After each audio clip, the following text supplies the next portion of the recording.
Hello friend, स्वागत है आप सभी का हमारे इस यूट्यूब चैनल मेजर टारगेट पर। तो दोस्तों, आज के इस वीडियो में हम लोग क्लास 10 के सामाजिक विज्ञान यानी कि सोशल साइंस के काफ़ी महत्वपूर्ण 60 ऑब्जेक्टिव क्वेश्चंस को बताएंगे, जिनमें से बहुत सारे प्रश्न आपके फाइनल मैट्रिक बोर्ड परीक्षा 19 फरवरी के दिन आएगा, ये मेरा गारंटी है। इसलिए जो है ना, ये 60 गेस्ट जो क्वेश्चन कराए हैं ना, सभी प्रश्न बहुत इंपॉर्टेंट आपके फाइनल मैट्रिक बोर्ड परीक्षा में गत वर्ष में 10 बार से भी ज़्यादा बार पूछा जा चुका है। और दोस्तों, ये 60 प्रश्न में से अगर आपको जो भी प्रश्न अगर याद ना होना, तो प्लीज दोस्तों उस पर्सन को अपने नोटबुक में नोट कर लीजिएगा और उसे आप लोग जरूर याद कर लीजिएगा फ्री में, या फिर आप लोग इसका जो है ना पीडीएफ फ्री ऑफ कॉस्ट प्राप्त कर सकते हैं हमारे वेबसाइट के माध्यम से। तो यहाँ पे जो है ना, एक एक क्वेश्चन को कंसंट्रेट होकर अच्छी तरह से पढ़ते हुए जाना है, और आप लोग जो है ना एक एक क्वेश्चन का आंसर इसी वीडियो में कमेंट करके बताना है, या फिर लाइव चैट में कमेंट कर सकते हैं। तो आइए शुरू करते हैं यहाँ पे आज के पहले नंबर प्रश्न से, जो कि मोस्ट इंपोर्टेंट है। तो प्रश्न ये करा है कि गैरी बाल्टी पेशे से क्या था। तो दोस्तों, गैरी बाल्टी का जो पेशा था ना,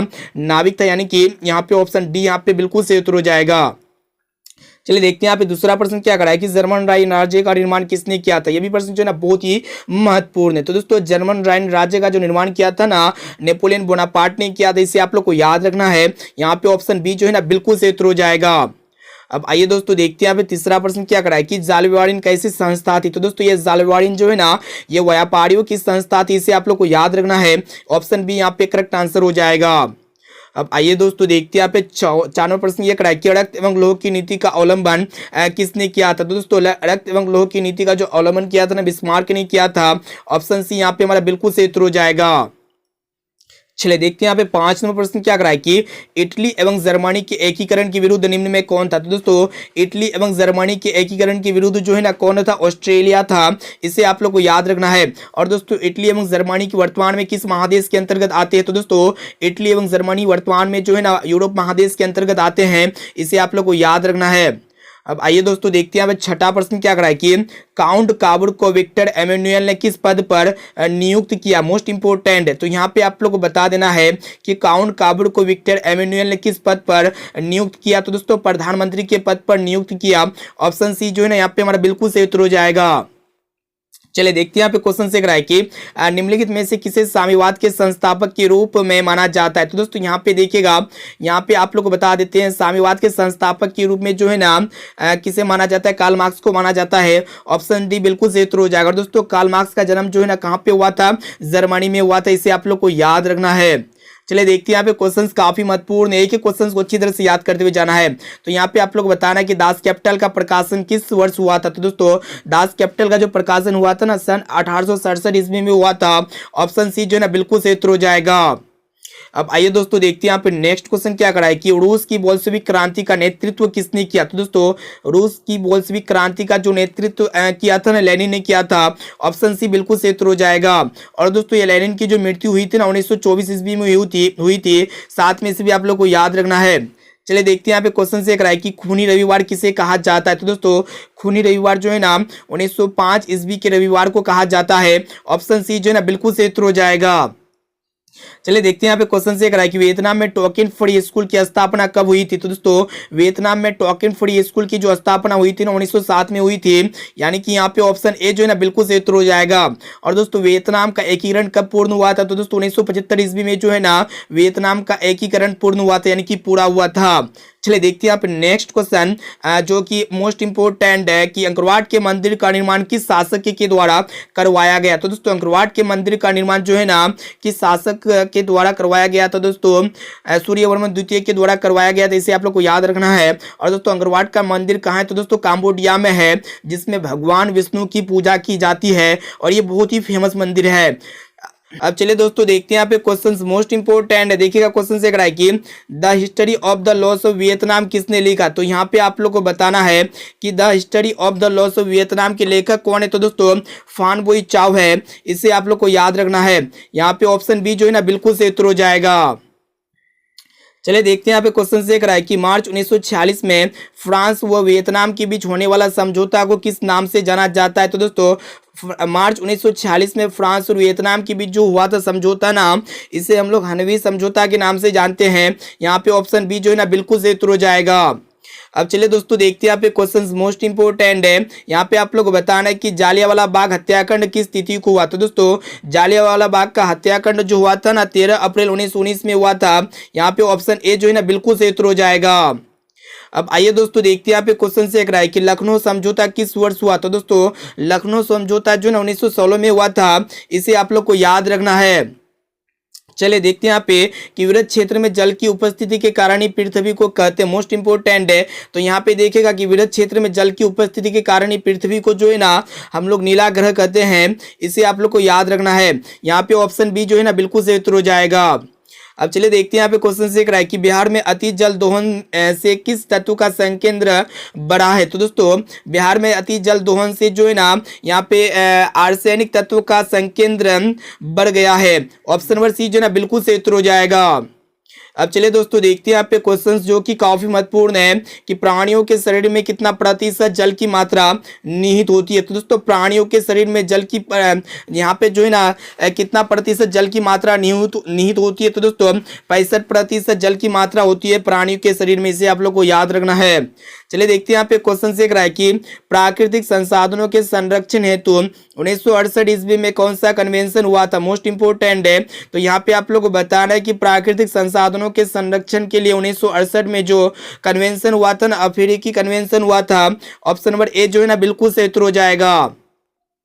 चलिए देखते हैं यहाँ पे क्वेश्चन से एक रहा है कि इनमें से कौन ऐसा जीव है जो केवल भारत में ही पाया जाता है। मोस्ट इंपोर्टेंट है। तो यहाँ पे देखिएगा दोस्तों डॉल्फिन जो है ना ये केवल सिर्फ और सिर्फ भारत में ही पाया जाता है। यहाँ पे ऑप्शन बी जो है ना बिल्कुल सही उत्तर हो जाएगा। चलिए देखते हैं यहाँ पे क्वेश्चंस मोस्ट इंपोर्टेंट है कि किस खनिज को उद्योगों की जननी माना गया है। तो दोस्तों यहाँ पे देखिएगा उद्योगों की जननी जो है ना लोहा खनिज को माना गया है, क्योंकि लोहा का उपयोग जो है ना सबसे ज्यादा किया जाता है। और दोस्तों भारत में लगभग कितने खनिज पाए जाते हैं। तो दोस्तों भारत में जो है ना लगभग 100 खनिज पाए जाते हैं, इसे आप लोग को याद रखना है। चलिए देखते हैं यहाँ पे क्वेश्चंस मोस्ट इंपोर्टेंट है कि सूचना के अधिकार आंदोलन की शुरुआत कहाँ से हुई है। मोस्ट इंपोर्टेंट ये भी प्रश्न है। तो यहाँ देखिएगा यहाँ पे आप लोग को बताना है कि सूचना के अधिकार आंदोलन की जो शुरुआत हुई थी ना राजस्थान राज्य से हुई थी, इसे आप लोग को याद रखना है।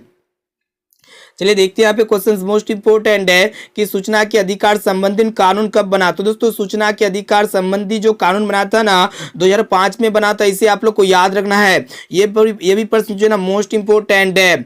अब चलिए फ्रेंड देखते हैं यहाँ पे 25वां प्रश्न क्या करा है कि वर्तमान में नेपाल की शासन प्रणाली क्या है। तो दोस्तों नेपाल यहाँ पे देखिएगा वर्तमान में जो नेपाल की शासन प्रणाली है ना लोकतंत्र है, इसे आप लोग को याद रखना है।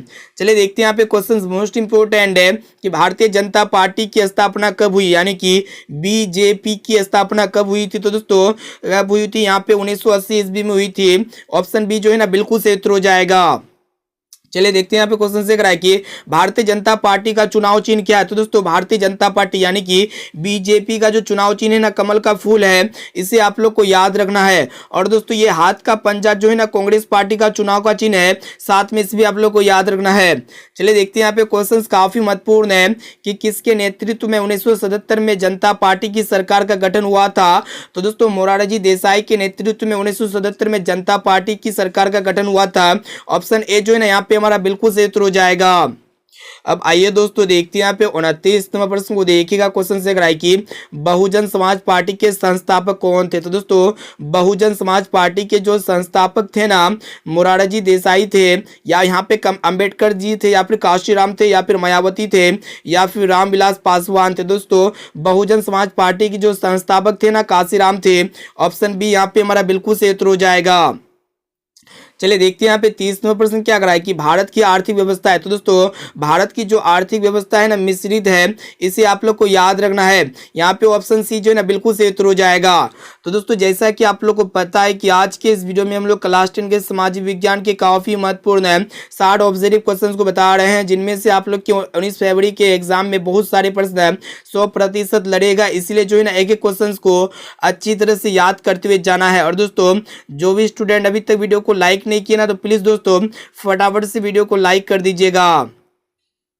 चलिए देखते हैं यहाँ पे क्वेश्चन से है कि संचार का सबसे लोकप्रिय साधन है। तो दोस्तों संचार का जो अभी वर्तमान में जो सबसे लोकप्रिय साधन है ना मोबाइल फोन है, ठीक है, एंड्रॉयड फोन, स्मार्टफोन है, ये सब जो है ना संचार का सबसे लोकप्रिय साधन है। पहले जो है ना सार्वजनिक टेलीफोन था संचार का सबसे लोकप्रिय साधन, इसे आप लोग को याद रखना है। चलिए देखते हैं यहाँ पे क्वेश्चन जो कि काफी महत्वपूर्ण है कि सुदूर संवेदी उपग्रह जिसको हम लोग रिमोट सेंसिंग उपग्रह का प्रयोग किस लिए होता है। तो दोस्तों इसका उपयोग जो है ना मौसम विज्ञान के लिए होता है, इसे आप लोग को याद रखना है। ये भी प्रश्न जो है ना काफी महत्वपूर्ण है और बहुत बार पूछा जा चुका है, इसीलिए जो है ना यहाँ पे हमारा ऑप्शन नंबर 32 का जो करेक्ट आंसर हो जाएगा। यहाँ पे देखिएगा कि सुदूर संवेदी उपग्रह जिसको हम लोग क्या कहेंगे, रिमोट सेंसिंग उपग्रह कहेंगे। इसका उपयोग जो है ना संसाधनों की खोज के लिए होता है। ठीक है, यहाँ पे मौसम विज्ञान के लिए नहीं होगा बल्कि संसाधनों की खोज के लिए होगा। चलिए देखते हैं यहाँ पे क्वेश्चन से है कि सुनामी किस स्थान पर आता है, मोस्ट इंपोर्टेंट है। तो दोस्तों सुनामी जो आती है ना समुद्र में आती है, इसे आप लोग को याद रखना है। अब चलिए फ्रेंड देखते हैं यहाँ पे क्वेश्चन से है कि मोस्ट इंपोर्टेंट है कि बाढ़ के समय निम्नलिखित में से किस स्थान पर जाना चाहिए। तो दोस्तों जब भी बाढ़ आए ना तो उस समय आप लोग को ऊंची भूमि वाले स्थान पर जाना चाहिए, ना कि गांव के बाहर और ना ही जहां है उसी स्थान पर रहना चाहिए, ना खेतों में जाना चाहिए बल्कि ऊंची भूमि वाले स्थान पर जाना चाहिए बाढ़ के समय। यहाँ पे ऑप्शन ए जो है ना बिल्कुल सही उत्तर हो जाएगा। अब चलिए देखते हैं यहाँ पे नेक्स्ट क्वेश्चन जो कि मोस्ट इंपोर्टेंट है कि मलबे के नीचे दबे हुए लोगों का पता लगाने के लिए किस यंत्र की मदद ली जाती है। तो दोस्तों मलबे के नीचे दबे हुए लोगों का पता लगाने के लिए जो है ना इंफ्रारेड कैमरा का प्रयोग किया जाता है। यहाँ पे ऑप्शन बी जो है ना बिल्कुल सही उत्तर हो जाएगा। चलिए देखते हैं यहाँ पे क्वेश्चन मोस्ट इंपोर्टेंट है कि आग से जलने की स्थिति में जले हुए स्थान पर क्या प्राथमिक उपचार करना चाहिए। तो दोस्तों आग से जलने की स्थिति में जले हुए स्थान पर जो है ना मतलब ठंडा पानी डालना चाहिए। यहाँ पे ऑप्शन ए जो है ना बिल्कुल सही उत्तर हो जाएगा। चलिए देखते हैं यहाँ पे क्वेश्चन मोस्ट इंपोर्टेंट है कि भूकंप से पृथ्वी की सतह पर पहुंचने वाले सबसे पहली तरंग को किस नाम से जाना जाता है। तो दोस्तों इसे हम लोग जो है ना पी तरंग के नाम से जानते हैं, इसे आप लोग को याद रखना है। चलिए देखते हैं यहाँ पे नेक्स्ट क्वेश्चन जो कि मोस्ट इंपोर्टेंट है कि भूकंप केंद्र के ऊर्ध्वाधर पृथ्वी पर स्थित केंद्र को क्या कहा जाता है, मोस्ट इंपोर्टेंट है। तो यहाँ पे आप लोग को बता देना है कि भूकंप केंद्र के ऊर्ध्वाधर पृथ्वी पर स्थित केंद्र को जो है ना अधिक केंद्र कहते हैं। यहाँ पे ऑप्शन बी जो है ना बिल्कुल सही उत्तर हो जाएगा। चलिए देखते हैं यहाँ पे क्वेश्चन से है कि मुद्रा वो है जो मुद्रा का कार्य करती हो। मुद्रा की ये परिभाषा किसने दी, मोस्ट इंपोर्टेंट है। तो दोस्तों मुद्रा की जो डेफिनेशन दिया था ना हार्टले विदर्स ने दिया था, यानी कि यहाँ पे हमारा ऑप्शन नंबर सी जो है ना बिल्कुल सही उत्तर हो जाएगा। चलिए देखते हैं यहाँ पे नेक्स्ट क्वेश्चन क्या कर रहा है कि साख का अर्थ क्या है। तो दोस्तों साख का जो अर्थ होता है ना विश्वास करना होता है और ऋण लौटाने की क्षमता होता है, यानी कि ये दोनों होता है। ऑप्शन सी यहाँ पे हमारा करेक्ट आंसर हो जाएगा। चलिए देखते हैं यहाँ पे क्वेश्चन से है कि निम्न में से कौन सा आधुनिक मुद्रा का एक रूप है। तो दोस्तों आधुनिक मुद्रा का जो एक रूप है ना कागज का नोट है, इसे आप लोग को याद रखना है। यहाँ पे हमारा ऑप्शन नंबर बी जो है ना बिल्कुल सही उत्तर हो जाएगा। चलिए दोस्तों देखते हैं यहाँ पे नेक्स्ट क्वेश्चन क्या करा है कि निम्नलिखित में से कौन सा संसाधन भारत में ही मुद्रा जारी करने के लिए अधिकृत है। यहाँ पे आप लोग को बताना है कि कौन सा संस्थान है। ठीक है, तो यहाँ पे देखिएगा आप लोग को बता देते हैं रिजर्व बैंक ऑफ इंडिया जिसको हम लोग आरबीआई कहेंगे। आरबीआई क्या करता है कि भारत में मुद्रा जारी करता है। ऑप्शन ए जो है ना बिल्कुल सही उत्तर हो जाएगा। दोस्तों बैंकों का बैंक किसे कहा जाता है। तो दोस्तों रिजर्व बैंक ऑफ इंडिया को जो है ना बैंकों का बैंक कहा जाता है, साथ में इसे भी आप लोग को याद रखना है। चलिए दोस्तों देखते हैं यहाँ पे क्वेश्चन से रहा है कि निम्न में से कौन सा मुद्रा का एक आधुनिक रूप नहीं है। तो यहाँ पे देखिएगा मुद्रा हो गया, जमा हो गया, ड्राफ्ट और ऑप्शन डी में आपका दिया हुआ इनमें से कोई नहीं। तो दोस्तों यहाँ पे मुद्रा, जमा और ड्राफ्ट ये तीनों जो है ना आधुनिक मुद्रा का रूप है। लेकिन आप लोग को बता देते हैं जो वस्तु विनिमय प्रणाली होता है ना, जो पहले वस्तु से वस्तु का विनिमय करता था, मतलब गेहूं दिया उसके बदले में वो चावल ले लिया, या फिर दूध दिया तो उसके बदले में मतलब कोई भी सामान ले लिया। ठीक है, तो इस पहले जो है ना वस्तु से वस्तु का मतलब मुद्रा के रूप में हम लोग प्रयोग करते थे। लेकिन अभी क्या है कि मुद्रा हो गया, जमा हो गया, ड्राफ्ट, ये तीनों का उपयोग जो है ना ये आधुनिक मुद्रा के रूप में माना जाता है। यहाँ पे ऑप्शन डी बिल्कुल सही उत्तर हो जाएगा। चलिए देखते हैं यहाँ पे क्वेश्चन से रहा है कि मनुष्य के आर्थिक जीवन में सबसे महत्वपूर्ण है। तो दोस्तों मनुष्य के आर्थिक जीवन में जो सबसे महत्वपूर्ण है ना जमीन या फिर खेतों के कागजात या फिर मुद्रा या फिर माल गुजारी की रसीद। तो दोस्तों अभी प्रेजेंट में वर्तमान में मनुष्य के आर्थिक जीवन में जो सबसे महत्वपूर्ण है ना मुद्रा है, यानी कि करेंसी है, रुपया पैसा है। ऑप्शन नंबर सी जो है ना बिल्कुल सही उत्तर हो जाएगा। अब चलिए दोस्तों देखते हैं यहाँ पे क्वेश्चन मोस्ट इंपोर्टेंट है कि भारत की राष्ट्रीय आय का सर्वप्रथम अनुमान किसने लगाया। ये भी प्रश्न जो है ना दोस्तों बहुत ही महत्वपूर्ण है और बहुत बार आपके फाइनल मैट्रिक बोर्ड परीक्षा में पूछा जा चुका है। तो यहाँ पे आप लोगों को बता देना है कि भारत का जो राष्ट्रीय आय का सर्वप्रथम जो अनुमान लगाया था ना दादा भाई नौरोजी ने लगाया था। ऑप्शन डी यहाँ पे करेक्ट आंसर हो जाएगा। अब चलिए दोस्तों देखते हैं यहाँ पे 46वां प्रश्न क्या करा है कि निम्नलिखित में कौन हमारे रहन सहन के स्तर को प्रभावित करता है। तो दोस्तों यहाँ पे देखिएगा कि यहाँ पे जो है ना प्रति व्यक्ति यानी कि पर कैपिटा इनकम जो है ना ये हमारे रहन सहन के स्तर को प्रभावित करता है। ऑप्शन सी यहाँ पे करेक्ट आंसर हो जाएगा। अब चलिए दोस्तों देखते हैं 47 नंबर प्रश्न क्या कराए कि सन 2008 से 2009 के अनुसार भारत की औसत प्रति व्यक्ति आय जो है ना कितना था 25,494 रुपये थे। इसे आप लोग को याद रखना है। यहाँ पे ऑप्शन बी जो है ना बिल्कुल सही उत्तर हो जाएगा।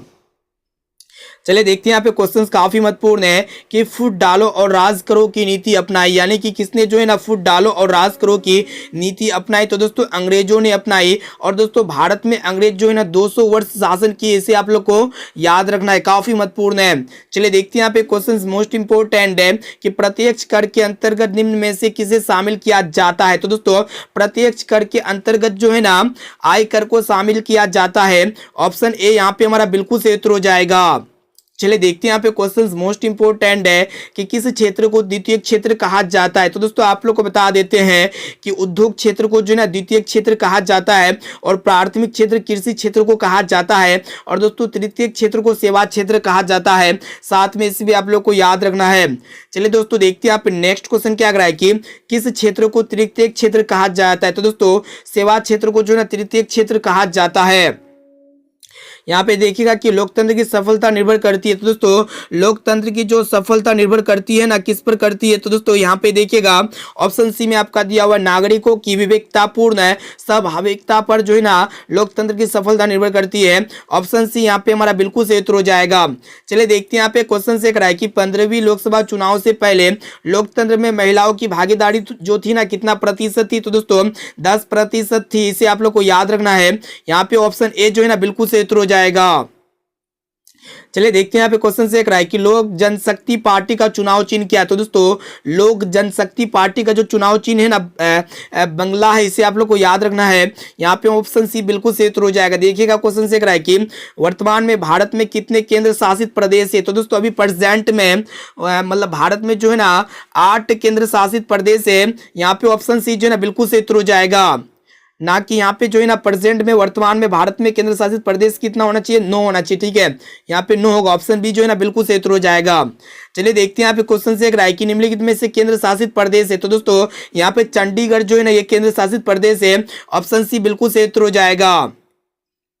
भारतीय जनता पार्टी के प्रथम अध्यक्ष कौन थे, मोस्ट इंपोर्टेंट है। तो यहाँ पे आप लोगों को बताना है कि भारतीय जनता पार्टी के जो प्रथम अध्यक्ष थे ना कौन थे, अटल बिहारी थे। इसे आप लोग को याद रखना है। ऑप्शन डी यहाँ पे करेक्ट आंसर हो जाएगा। चलिए देखते हैं यहाँ पे नेक्स्ट क्वेश्चन क्या कराए कि भारत में राष्ट्रीय आपातकाल की घोषणा कब हुई। तो दोस्तों भारत में राष्ट्रीय आपातकाल की जो घोषणा हुई थी ना 1975 ईस्वी में हुई थी। ऑप्शन नंबर बी यहाँ पे बिल्कुल सही उत्तर हो जाएगा। चलिए देखते हैं यहाँ पे नेक्स्ट क्वेश्चन ये कह रहा है कि निम्नलिखित में कौन भारतीय किसान यूनियन के नेता थे। तो दोस्तों भारतीय किसान यूनियन के जो नेता थे ना महेंद्र सिंह टिकैत थे। इसे आप लोग को याद रखना है। ऑप्शन नंबर सी बिल्कुल सही उत्तर हो जाएगा। अब आइए फ्रेंड देखते हैं यहाँ पे आज का लास्ट और अंतिम प्रश्न जो कि काफी महत्वपूर्ण है कि ताड़ी विरोधी आंदोलन निम्नलिखित में से किस प्रांत से शुरू किया गया। तो दोस्तों ताड़ी विरोधी आंदोलन जो है ना ये आंध्र प्रदेश राज्य से शुरू किया गया। ऑप्शन सी बिल्कुल सही उत्तर हो जाएगा। तो दोस्तों यहाँ पे हम लोग क्लास 10 के सामाजिक विज्ञान यानी कि SST सोशल साइंस के काफी महत्वपूर्ण यहाँ पे 60 ऑब्जेक्टिव क्वेश्चन को देख चुके हैं, जो आपके फाइनल मैट्रिक बोर्ड परीक्षा में 100% 19 फरवरी के दिन आएगा, ये मेरा गारंटी है। और दोस्तों ये 60% में से अगर आपको जो भी प्रश्न अगर याद ना हो ना तो प्लीज़ दोस्तों आप जो है ना हमारे वेबसाइट के माध्यम से है इसका PDF कोस्ट प्राप्त कर सकते हैं। और दोस्तों जो भी स्टूडेंट अभी तक चैनल को सब्सक्राइब नहीं किया ना तो प्लीज़ दोस्तों चैनल को सब्सक्राइब कर लीजिएगा और इस वीडियो को अपने दोस्तों में शेयर कीजिएगा। और दोस्तों वीडियो को लाइक नहीं किया ना तो प्लीज़ दोस्तों फटाफट से वीडियो को लाइक कर लीजिएगा। तो दोस्तों फिर मिलते हैं जल्द ही अगले वीडियो पे।